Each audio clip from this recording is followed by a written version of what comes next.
tell me you don't need me. I can understand. I want you. I need you. Please take my hand.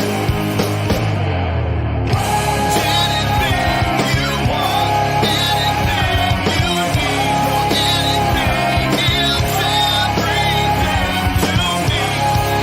Anything you want, anything you need, or anything, it's everything to me.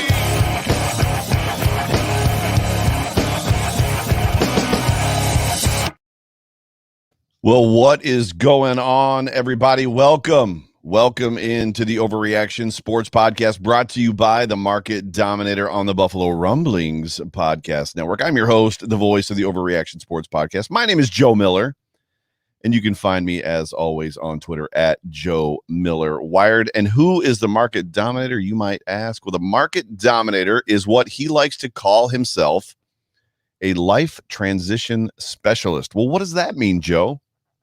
Well, what that means is if you've got a big event in your life coming up that involves a move, whether it's in town or moving villages or changing towns, maybe from Kenmore to West Seneca, or West Seneca to Orchard Park, or Orchard Park to Amherst, or even, goodness, God forbid, you're moving from Buffalo to Florida or Buffalo to California. John Spascheck is a real estate broker who I have used. He's a very good friend of mine. He's a real estate broker with the Keller Williams, and Keller Williams is the largest real estate agency in the world.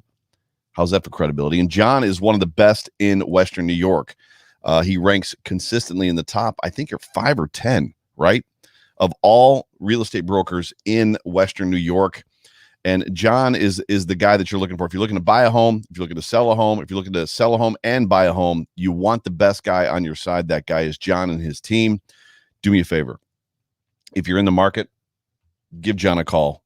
You can call him on his direct. Sorry, I'm turning my volume down. You can call him on his direct cell phone. It's 716-570-3298. The number again, 716-570-3298. Or you can reach him on his email, yourelitebroker@gmail.com. You can also find him on Twitter.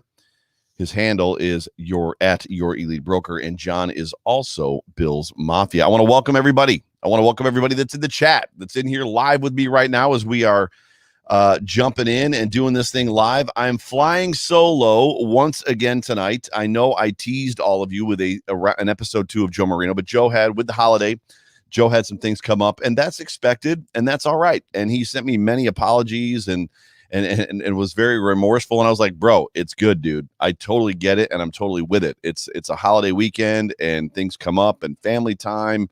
And as much as we look forward to the official beginning of summer, and that kind of is, especially in Buffalo, that's what Memorial Day kind of earmarks for us.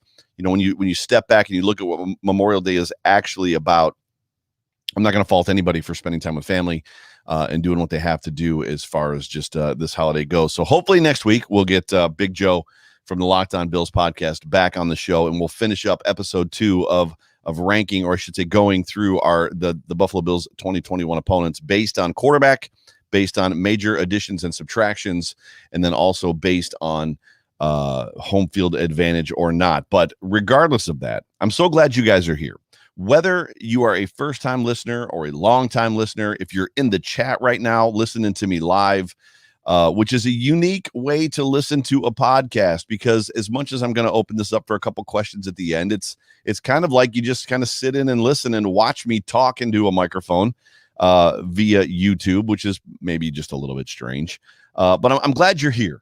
And whether, as I always say, this podcast finds you around a cup of coffee, on the commute to or from work, at the gym with your AirPods in, or simply watching me live right now on YouTube. But let me just one more time say, welcome. It's so good to have you. I just told you a second ago that Joe Marino is not going to be with us, which is fine. We love Joe. Joe's a good dude. Also, in case I was just talking with Chris Jenke, the real Chris Jenke, in the chat before the show started, we are literally 2 months away from the NFL training camp starting. 2 months away. Now they're talking about training camps going off this year as per normal. And my expectation, and I'm nobody in this world, My expectation is training camps are going to happen as per normal. Now, what they're going to do about inoculations, vaccination proofs, masks, things like that as it pertains to COVID, I don't know. One thing I do know, August is still a long ways away. And when you look at how fast we are returning to normal, I would expect, it's my expectation that we are going to be able to see each other, right, at training camp this year. And I would tell you, all of you, if you've never been to training camp before, go. Make it a point to go. It's a lot of fun. It's a very relaxed situation. You get to see a lot of the players, not completely up close, but definitely not from the upper deck 15 rows up either. You get to see the players. You kind of get to interact. There's times they'll sign autographs. It's a really great thing. So I guess that's my first question. Are you going? If training camp happens for the Buffalo Bills this year at St. John Fisher College, like we hope it does, like we expect it does, are you going? And if you are going, and if you are a veteran, I've gone to, keep in mind now, don't be mad at me. I lived in Ohio for 13 years.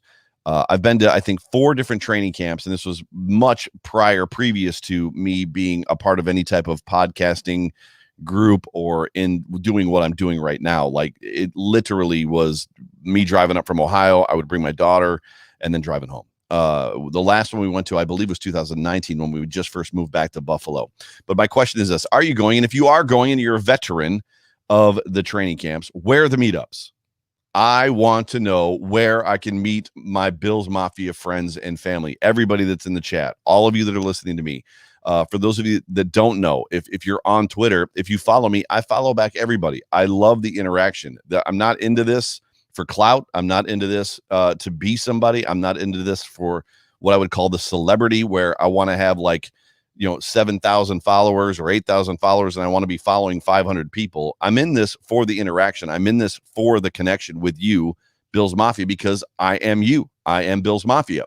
So where are the meetups? That's what I want to know. If you're on Twitter or Facebook, if you've friended me on Facebook, and a lot of you have, or if you're on Twitter, hit me up, whether it's in my DMs or regardless. Let me know if you're going this year, even if you have to wait till we get closer, and where you're going to be. Even if there's a meetup at a bar someplace or a restaurant with a bar, I'm a big sucker for Mexican food. I'm a tequila fan. If there's a place we can all kind of get together as a group, whatever, get some pictures, hang out, have some talk Bills, talk shop, all that kind of stuff, I'm in it. Like, I'm down. I want to know where everybody's going to be. I want to get some pictures. I want to meet some people. I'd love to put some faces to the connections and the friends that I've made so far through not only YouTube, but Twitter, Facebook, and all these other places. But 2 months. Can you hold on for 2 more months? Here's the thing, though. We got OTAs, the second round of OTAs coming up.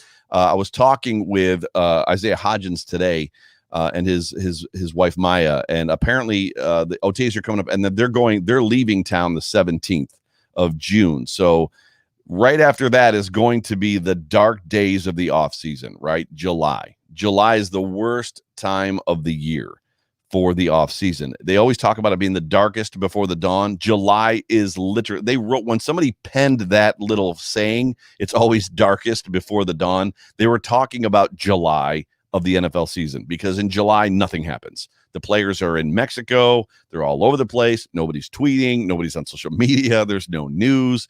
It literally is the dark days of the NFL. But that time is coming. But here's what I want to tell you. This is how I want to encourage you. I spent many years of my life wishing away the summer, wishing the month of July away. If we could just get to August, and then September to football season. I'm going to caution you, Bills Mafia. I'm going to caution you, fam. Do not wish your summer away. It's going to be hot. It's going to be heavy in the fall. The Buffalo Bills are expected to be good. We expect them to be good. I expect them to be good. You expect them to be good. By and large, the national media expects them to be good. I would tell you, do not wish away your summer. Do not wish away July. Just take it as it comes. Enjoy it. All of those good things. Spend time with your family. Don't be thinking about football. You can be expectant. You can be anxious. But whatever you do, do not wish away your summer. Please don't do that. So that's it. So training camp is 2 months away. Also, Julio, listen to me. The Julio Jones sweepstakes continues. It's still going on. We've been talking about Julio Jones and where he's going to end up for 2 weeks now. I don't know necessarily if the Bills are involved. We have beaten that horse to death. I am on the side of, would I love to have Julio? Sure. I love Julio Jones. He's a phenomenal football player. He's arguably the best wide receiver in the NFL, hands down above everybody else. Do I want to pay the price it's going to take to get him? No. Right now, the price I've heard is a first-round draft pick. Many teams are still in. It was reported today, the day of this recording, live Sunday, that one team is out. That team is the Rams. That's not a surprise. The Rams have no draft capital. They have nothing to trade outside of a player. And if the Falcons are wanting a first-round draft pick or draft picks in general, that literally puts the Rams completely out of it. The chat is rolling. Got a whole bunch of people up here in the chat. It's so good to see all of you guys. My guy, Richard Rush. Peter's in here. Chris Janke, as I said. Steve Lynn. Daniel Gowers is in. Thank you guys so much. And that's another thing, too. For those of you, the several thousand of you that listen to this podcast on Monday, Tuesday, and Wednesday, if you want to be a part of the live broadcast, jump in 9 o'clock Sunday nights on YouTube. Robbie's in the chat. It's so good to see everybody here, and you can be a part of this conversation. You can be a part of what's happening live as they kind of take what I say and run with it a little bit. And then again, I'm going to open it up to some questions at the end, if there are any. So the next thing I want to talk about real quick before I get to kind of the topic of the night or the topic of the day is this. Pro Football Focus, PFF, who has, they were huge Josh Allen haters, huge, as we all know. Huge. If you've been on part of social media or if you've been on social media, PFF is huge Josh Allen haters forever. And then they went through the whole process and they did the whole thing this past season when Josh Allen was like going off and he was on fire. He was in fuego. And they signed the Josh Allen apology form and I'm now a believer, blah, blah, blah, blah, blah. Well, what they've done is they've now come out and there's two posts in particular. I'm not going to talk about the interview where the one guy's talking about Josh Allen's arrogance and how his arrogance is going to hurt him because he's going to revert back to, I can make every throw and it's going to put him into bad situations and he's a chaos manager and yada, yada, yada. I'm not going to talk about that. What I want to talk about is PFF's put out a tweet where they predicted Josh Allen's 2021 stats. And they predicted, if you're listening, pay attention, in a 17-game season, 4,690 passing yards, 30 passing touchdowns, and 8 rushing touchdowns. Just so you know, Josh Allen threw for a little over 4,500 passing yards in 2020. He had 36 passing touchdowns, and he had, again, 8 rushing touchdowns. And the question that I want to ask you, whether you're in the chat watching me live right now or if you're listening to this later as it's posted as a podcast, where does that sit with you? Where does 4,690 passing yards, 30 passing touchdowns, 8 rushing touchdowns. Where does that sit with you in your heart? And not in a 16-game season where if we're going to talk about the season and how it lays out, so let's just assume that this year, 2021, Josh Allen is not going to have a hurt left shoulder where he's wearing a brace on his body, on his left shoulder, which clearly affected his throwing motion and affected his ability to come through. How does 4,690, 30 passing TDs, 8 rushing TDs, a bit of a regression when you add a 17th game, so there's one extra game, right? One extra game. And if we're talking about Josh Allen not being injured. Oh, and by the way, Josh Allen is also the benefactor of a relatively easy schedule. If you look at our schedule this season, there's nobody that's going to look at that schedule and be like, oh my gosh, man, we are like up against it. Yes, we've got the Bucs. Yes, we've got the AFC East, which is one of the tougher divisions in the NFL. Yes, there's some tough games on there, but by and large, the Buffalo Bills have one of the easiest, if not the easiest, schedule in the NFL. There's a lot of wins on that schedule. And I'm not looking here for like slight. And I'm not wanting to piss anybody off. And I'm not trying to like make you guys get mad at PFF and like chirp back at them. That's not what I'm doing. What I'm asking you is, for real, where in your heart do you find Josh Allen landing in 2021? Are we Bills Mafia expecting a plateau or regression year? There's a lot of conversation out there right now. For some reason, Josh Allen went from being the redheaded stepchild, and I can speak to that because I am one. He was the redheaded stepchild of the NFL, and he went from that to being the golden boy last year in 2021. And for some reason, over the last month or so, he has once again returned to kind of being the guy that people want to hate on. Who are you going to take, Josh or Dak Prescott? I'm going to take Dak. Who are you going to take, Josh or, this guy? I'm going to take that guy. If you're going to trade Josh for anybody, who are you going to take? Like, there's been a lot of just weird hate out there, and I don't necessarily get it. So where are we at, Bills Mafia? I don't see 4690 passing. I see 5,000 passing yards. I don't see 30 passing touchdowns. I don't see 36. I'm probably in that 40-plus ballpark, which means that legit Judge Mathis needs to be getting a tattoo on his hindquarters, because I don't think he's done it yet. He's now married. By the way, congratulations to Steve Mathis, to Judge Mathis from Buffalo Fanatics and from the Air Raid Hour. He did finally get married. Much love to you and to your new wife. Many happy years to you, bro. Love you with all of my heart. And for those of you that don't know, I have a special place in my heart for Steve. Steve is the one that brought me into the game as far as into Fanatics last year and invited me to join their network. It was the very beginning of 2020, I believe, or the end of 2019. So I've got a lot of love for both Tilt and Judge. But congratulations, Judge, on the nuptials. I know you're probably not listening, but if this gets to you, congratulations. Love you, bro. But what are we expecting? Are we expecting a plateau? Are we expecting a regression year? Is there going to be one? I'm sure there's no world where Josh Allen is going to continue to progress. Like he doesn't have a ceiling. Josh Allen has a ceiling. I don't know what it is. I can tell you this: if Josh Allen's 2020 is his ceiling, I'm not upset about it. He had a really freaking good football year. If you put it up against other years, it was an MVP type season. There was just a couple guys that unfortunately this season in 2020 had a better year than he did, right? But when you consider what he did in 2020 with no offseason, so 2020, he has no offseason, right, because of COVID.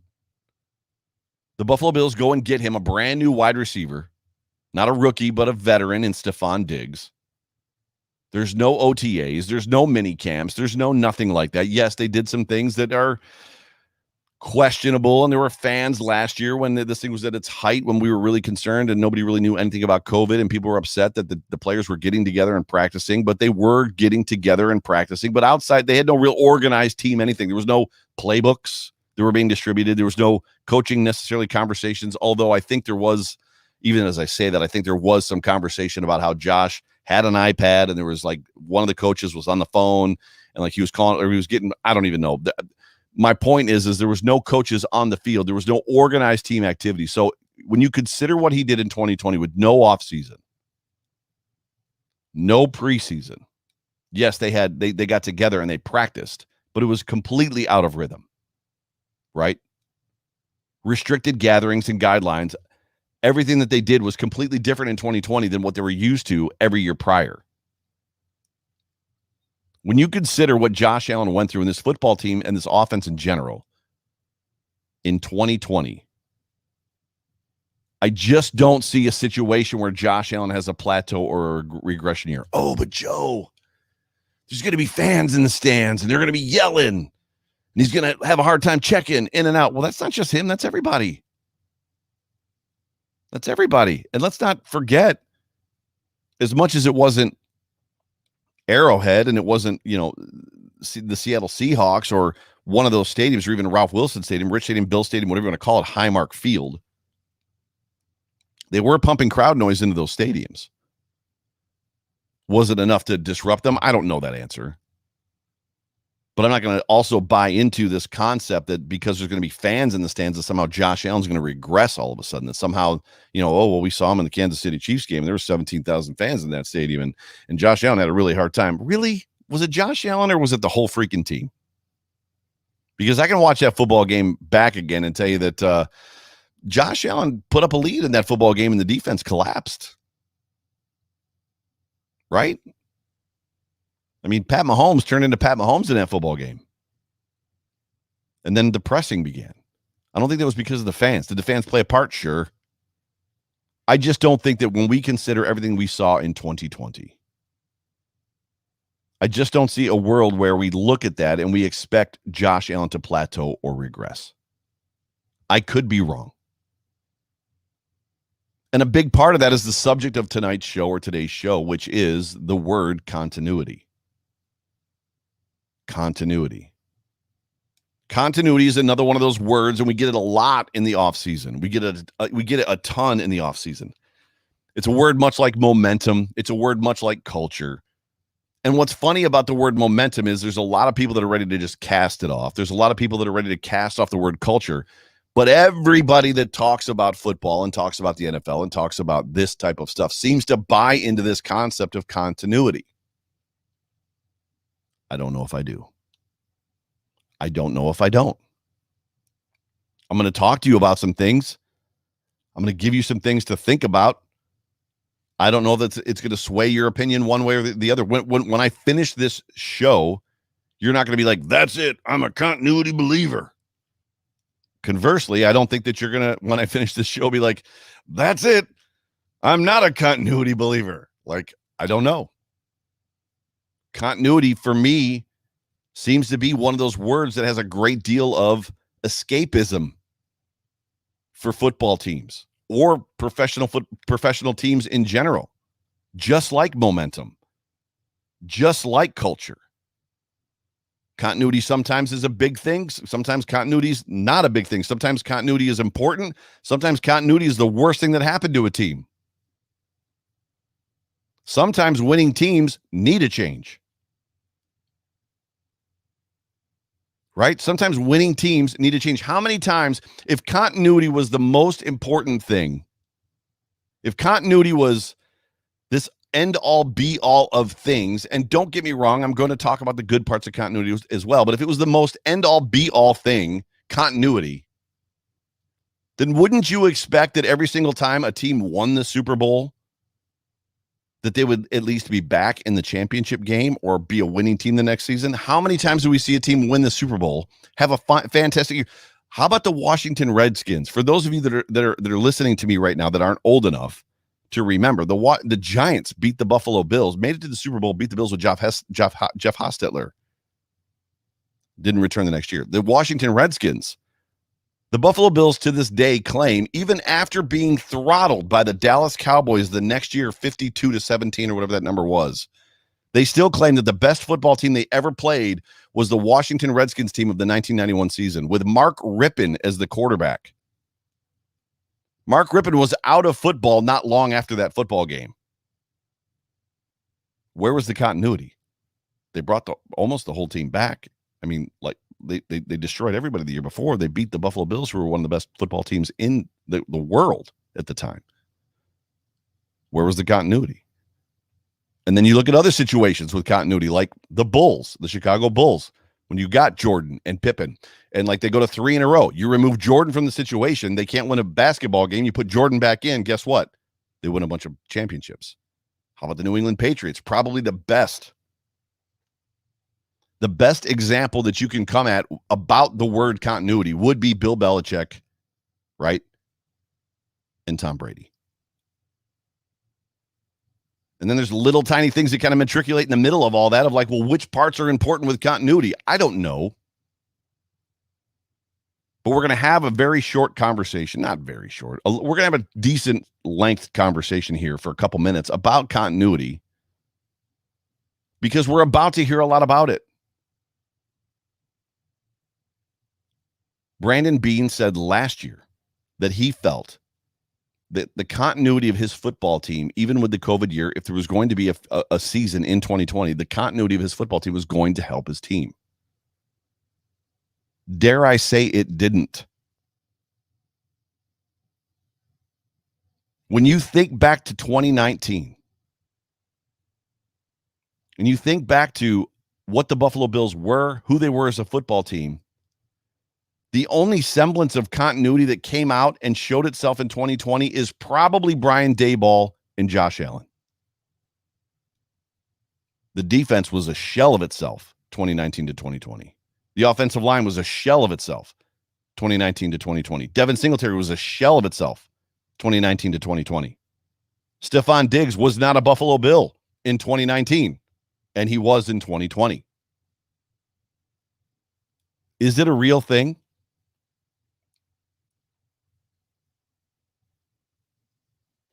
I don't know what the answer is. I know that the Buffalo Bills have a lot going for them in 2021 as it pertains to continuity, as do a team like the Tampa Bay Buccaneers.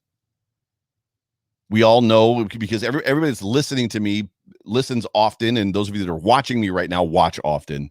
We all know that the Buffalo Bills are returning 21 of 22 starters, and arguably the one different guy, Emmanuel Sanders, is possibly potentially a slight upgrade from John Brown, who we all love. Right? The Buccaneers are returning 22 of 22 starters. You want to talk about insanity? That's insane. 22 of 22 starters. Continuity is going to be put to the test in Tampa this year. If continuity be true, right, the Buccaneers should win the Super Bowl in 2021, and they might.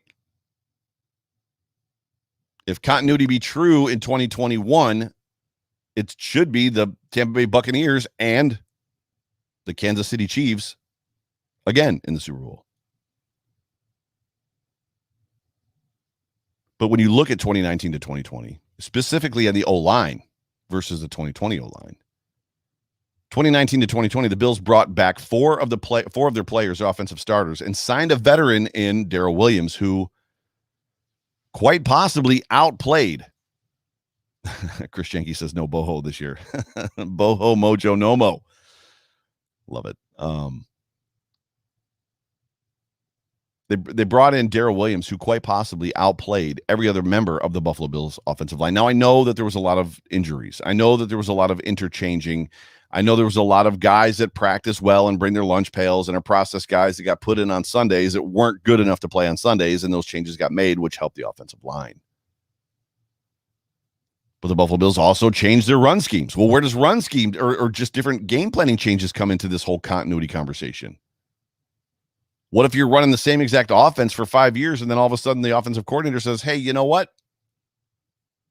I want to change the run scheme. Is continuity out the window? Probably.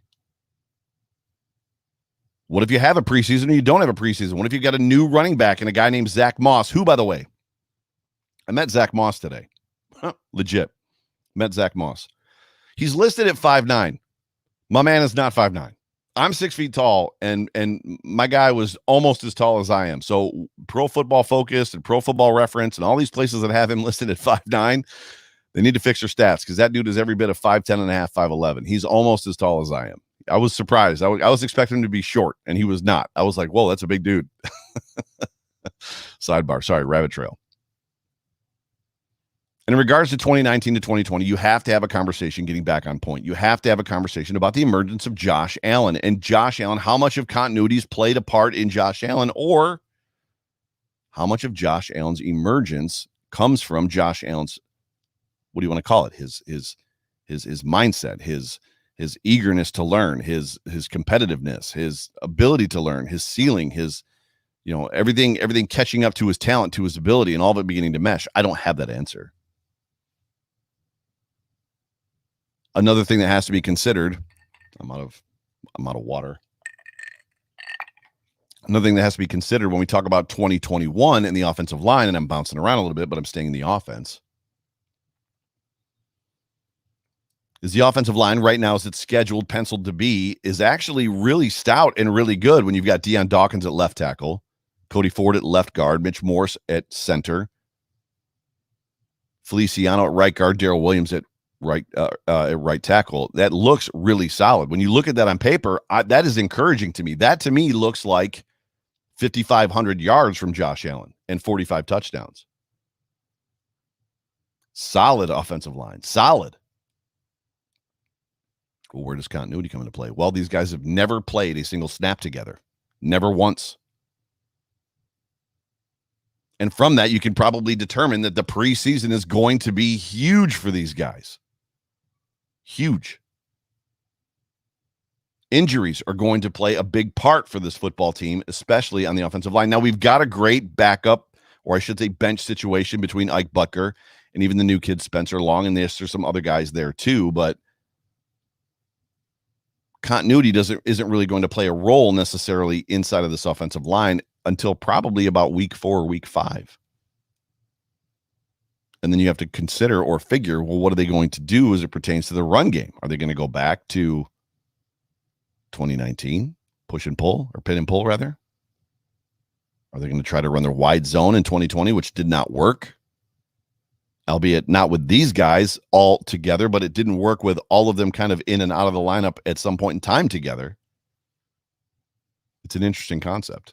It's something to think about. Like I said, we're going to be talking about, we're going to be listening to, I should say, people talk about continuity legitimately for the next 3 months.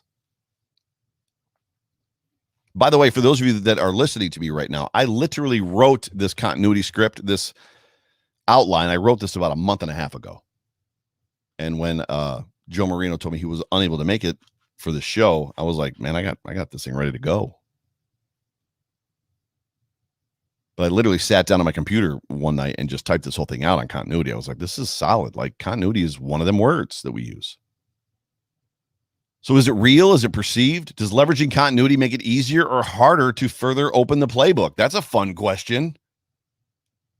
We hear that all the time. Well, the quarterback's been in this system for 3 years now or 2 years now, and they're finally going to open the playbook up to him. Do they? Seems to me the things I've also learned from watching football and listening to football is the best situations are when the quarterback gets to tell the offensive coordinator the plays that he likes to run and the things he likes. And they begin to shape the offense around the quarterback.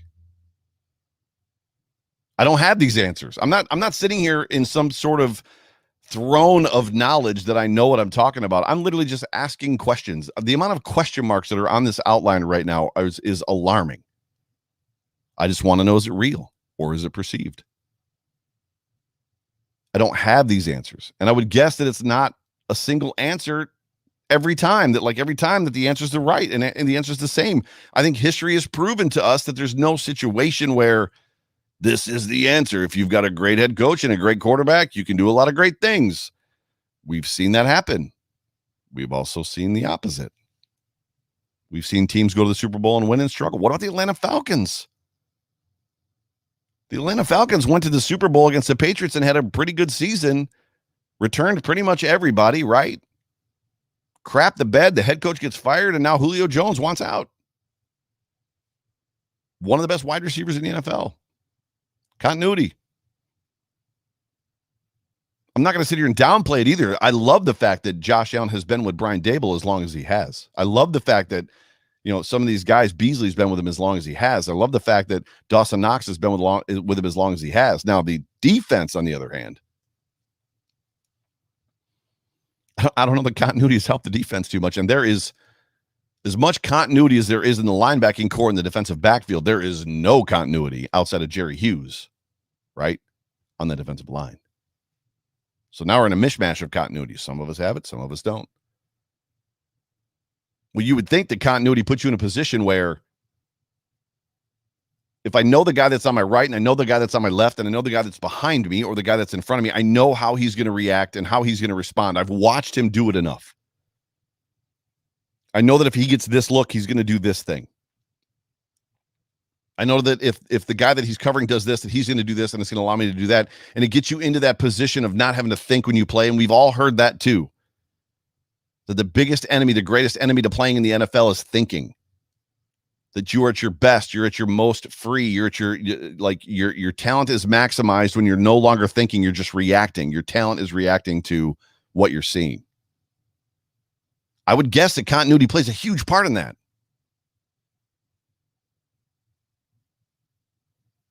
Daniel Gower says in the comment, Atlanta never had the culture that Buffalo has now. That's actually huge. And for some reason, it won't let me pull it up. Hang on a second. That's actually really, really huge. Like amazing, that comment. Because culture is another one of those words. We just talked about it. Culture is another one of those words. Culture is a word like continuity, like momentum. Regardless, when you think about continuity inside of football teams, and I can see people correcting me, and that's fine. I love you guys, and I love the fact that some of you know more about this stuff than I do. It's great.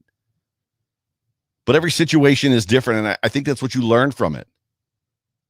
But inside every situation, you've got player mindsets. You've got arrogance. You've got entitlement. What happens when a team comes back from having a great winning season?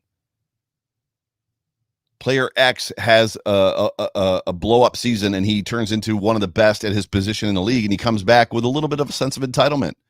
Hey, man, I've arrived. I don't need to work as hard as I worked last year. What does that do to continuity? What happens if and that's a culture thing too, right? So culture, clearly, we could probably define to that point, Daniel, that culture is somehow connected to continuity, right? We talk about humble and hungry. That was a big word last year, a big phrase last year from Sean McDermott. Humble and hungry. Stay humble, stay hungry. Another big phrase that we hear out of this coaching staff and from these players is being the best version of themselves. I just want to be the best version of myself. Where, well, my question is how much winning do you get to where all of a sudden the player A thinks I am the best version of myself? I'm just trying to make you think, fam. I'm not telling you I'm right. I'm not telling you I'm wrong. I'm just trying to make you think. Every situation is different. Every year is different. Injuries. The fact that teams catch up to you. As much as continuity, change is probably the enemy of continuity, even inside the organization, inside of game planning. The fact is, you have to change. How many times in 20 years did we see the Patriots organization change philosophies, both on defense and offense?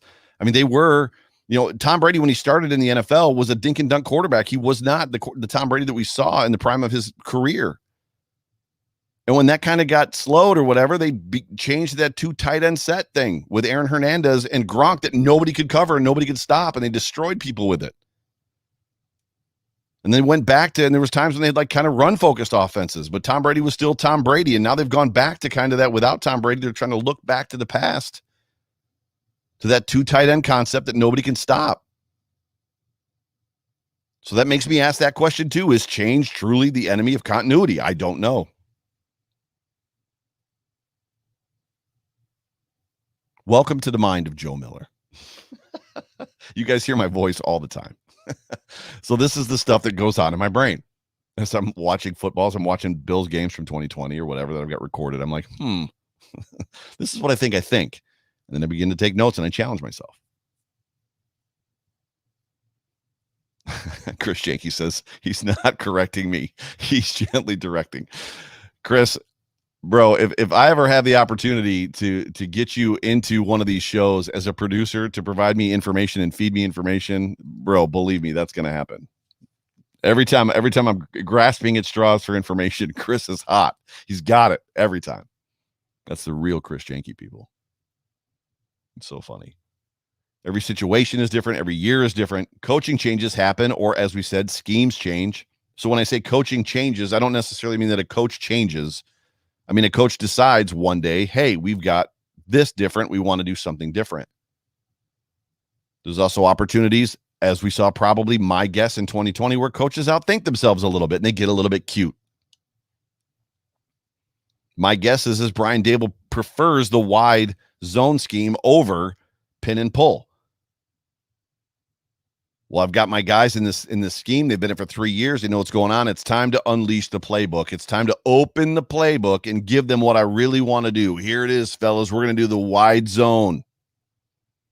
Regardless of the fact that I don't have running backs that can play it, we're going to do the wide zone. What happens? You end up with a running game that you can't rely on at all, ever. Sounds like continuity's bad. I would definitely not say that. Continuity is a good thing, and I would lean on continuity and towards continuity more than I would lean away from it. But I think it has to be tempered, and I think it has to be more directed at what we're talking about as it pertains to continuity. Continuity in a head coach is incredibly important. Mike Tomlin, Bill Belichick. Continuity in a good head coach, not a continuity in a bad head coach, continuity in a good head coach. We hope to see Sean McDermott be the longest tenured head coach in Buffalo Bills history. It is my hope, dream, and wish, because I love the man, that in 15 years, when my daughter's having kids, that they know who Sean McDermott is, because he's still the head coach of the Buffalo Bills, because he's good. Continuity, good. Mike Tomlin, continuity, good. Bill Belichick, continuity, good. Marvin Lewis, continuity, bad. Bad continuity. I don't even know if any of this is landing with you. I'm just basically vibing off on my notes right now, so I apologize if this is missing. And if it's pissing you off, just turn it off. There'll be a better show next week when Joe Marino's on. So coaching changes happen, or as we said, the schemes change. Coaches outthink themselves. They have a tendency to potentially get cute. Cultures can be different. How does winning, I asked this a second ago, how does winning change a culture? We think it changes it positively when you've got a team like the Buffalo Bills who were garbage for 20 years, and every head coach that came in and talked about how we're going to change the culture, which is why radio stations in town said culture's not a real thing, because every head coach says it and none of them do it. It wasn't a matter that it wasn't a real thing. Those coaches just didn't know how to do it.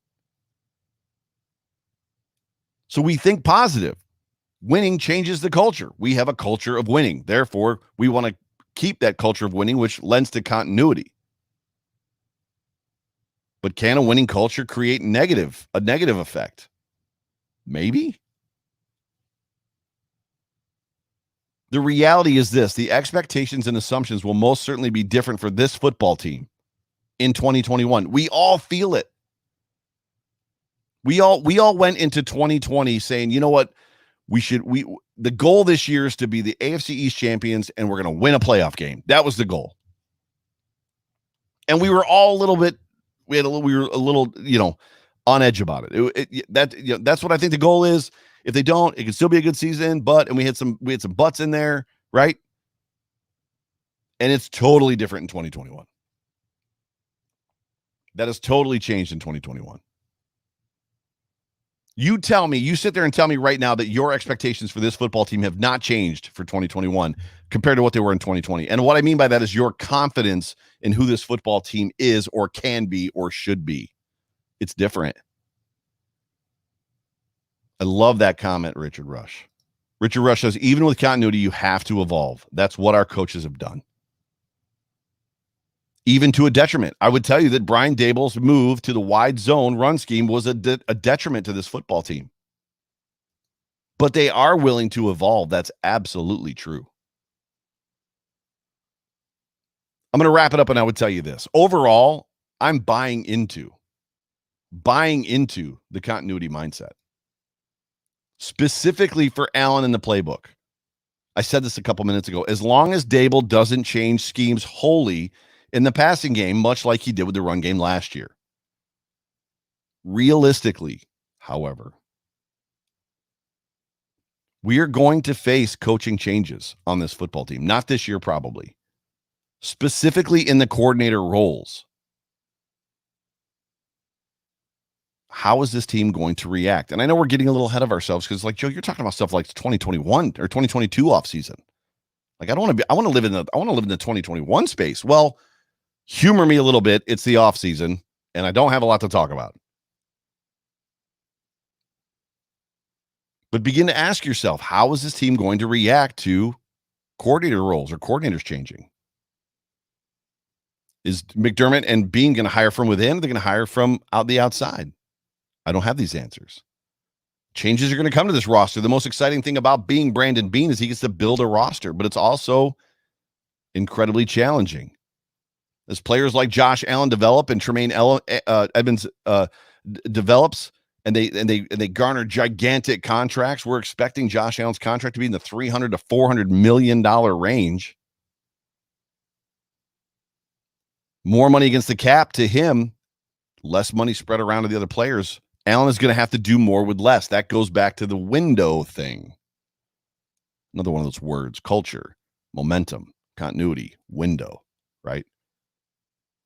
Allen will have to do more with less, and so will the coaches.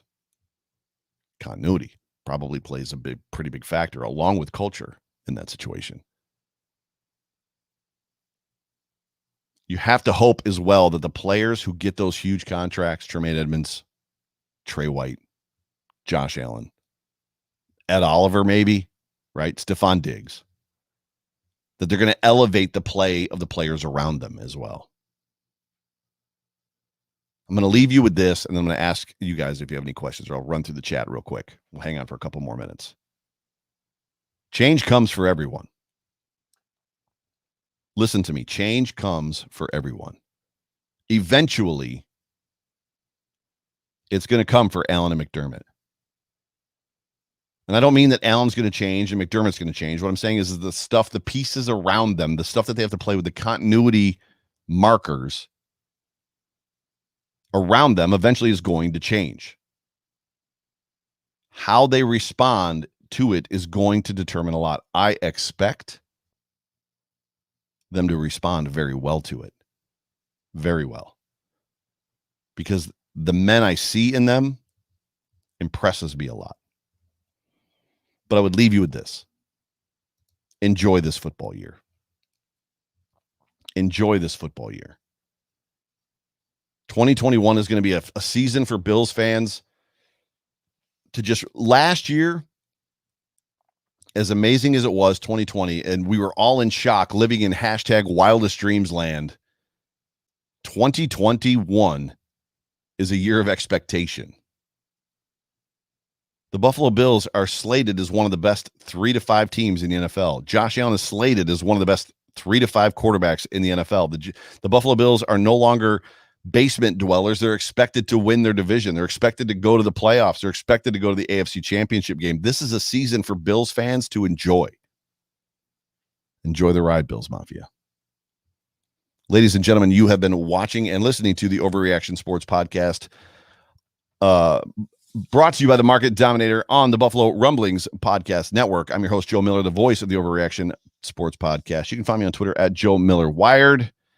Any questions out there? I appreciate you guys hanging on as long as you have. You guys are like listening to me monologue here for quite a bit, which is a little bit different. But I love this from Stephen Lynn. Culture reflects leadership. Winning with great leadership injects confidence. Winning with questionable leadership creates arrogance and laziness, i.e., the Eagles. That is fantastic. A great thing about culture as well, and I said this last week on the Hump Day Hotline.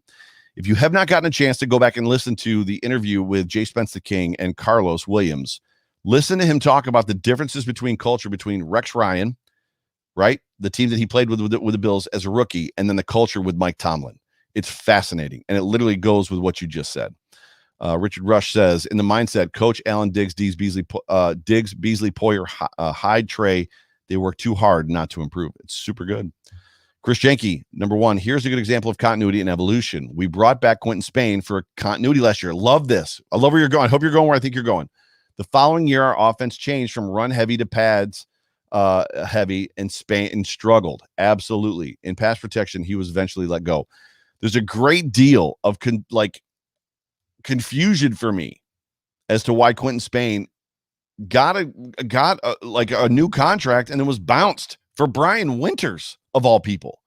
But you have to assume that it's about his mobility, his ability to execute that wide zone, which he was not able to do, which put him on the outs based on a scheme change.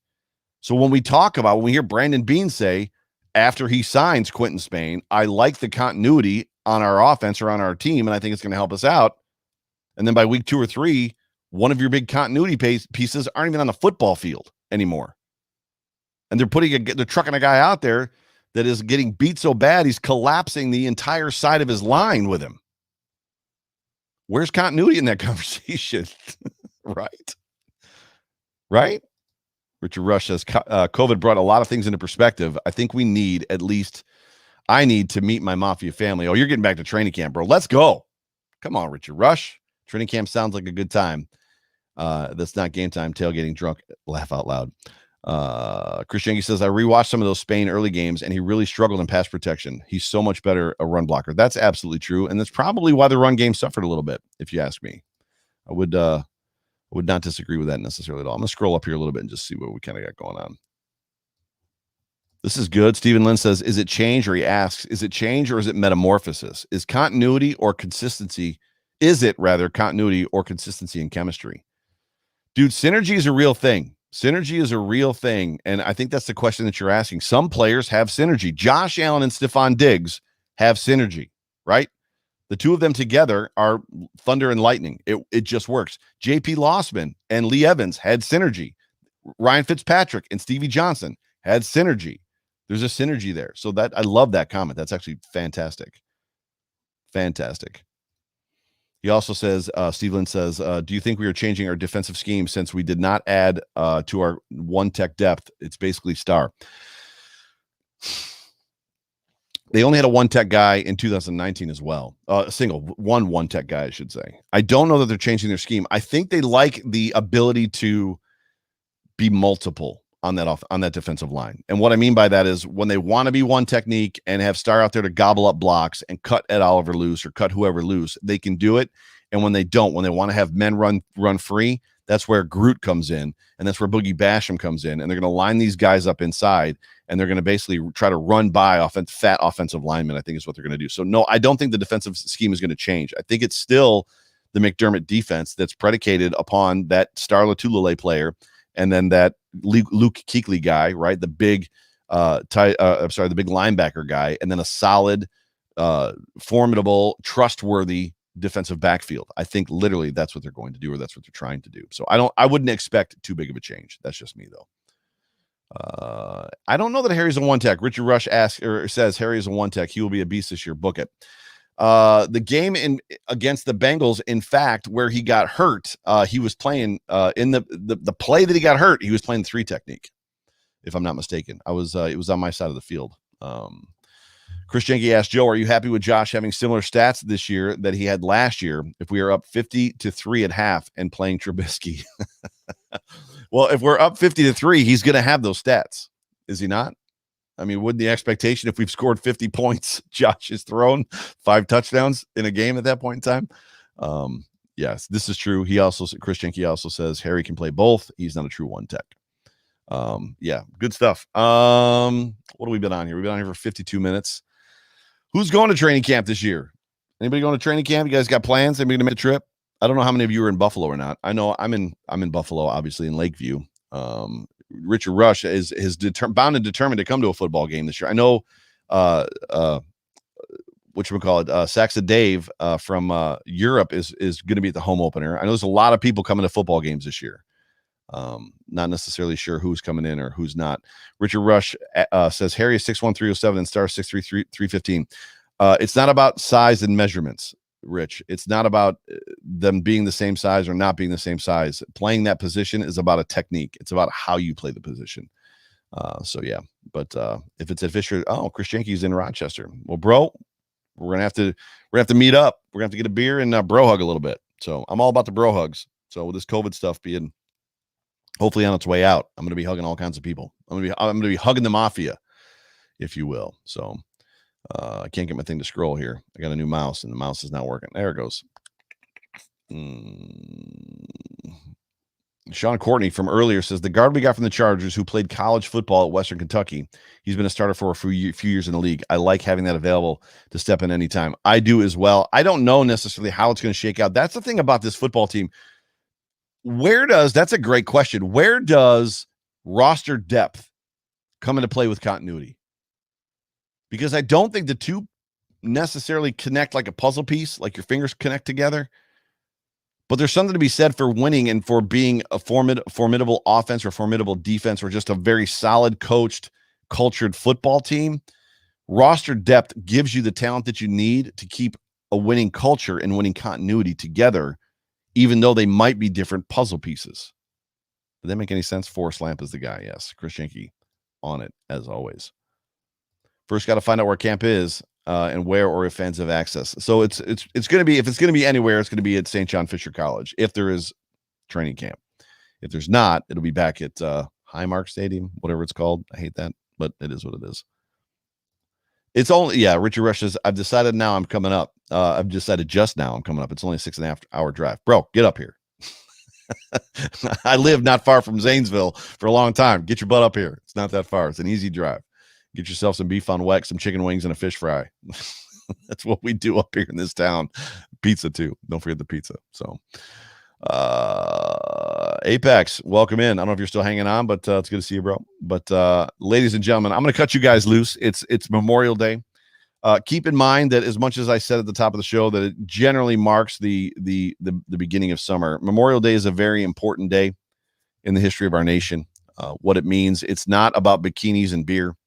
It's not about beaches. It's not about cornhole. It's about understanding and reflecting and remembering those that gave their lives, to include a former Buffalo Bill. I believe it's Bob Kalsu, who gave his life in combat for this country. So tomorrow, wherever you are, or on Monday, if you're listening to this podcast on Monday or on Tuesday, whatever, but on Monday, on Memorial Day, if you can hear my voice, whether it's Sunday night or Monday, wherever this finds you, make sure you take a moment just to think about what your freedom means to you. Think about what this country means to you. Think about what the rights and the privileges and everything that comes with what we've been given. That's what I said, what we've been given as Americans. And then say a little bit of a prayer. Even if you're not a praying person, say a little bit of a prayer of gratitude. I'm not talking about praying for necessarily, but say a prayer of gratitude for the men and women that have given their lives in service to this country. But I hope this Memorial Day finds you guys happy and healthy and whole. That would be awesome. But yeah, Steve Lynn, I'm in for Bocce's Pizza. So, but ladies and gentlemen, you've been listening to, as I said a moment ago, the Overreaction Sports Podcast, brought to you by the Market Dominator on the Buffalo Rumblings Podcast Network. I'm your host, the voice of the Overreaction Sports Podcast. My name is Joe Miller. You can find me on Twitter at Joe Miller Wired. As always, if you follow me, I'm pretty much guaranteed to follow you back, and I will not unfollow you unless you tweet porn. So jump on Twitter, jump over to Twitter. If you don't have a Twitter yet, make a Twitter. There's a lot of great Bills content over on Twitter. But I appreciate everybody joining me tonight for this show. And for those of you that are listening after it posts as a podcast, I appreciate you guys listening. We're 2 months away, guys, 2 months away. But with that, I love you guys. I thank you guys for listening. I'll catch you guys next week, hopefully with Joe Marino. I got to confirm with him for sure that next week is going to work for him as well. We had confirmed for this week, and then it didn't work out, which is not a big deal. But hopefully we'll be on for next week for the second half of that episode 2. But until then, I will see you guys on Wednesday for the Hump Day Hotline, 9 p.m. Be there or be square. Love you guys. Go Bills.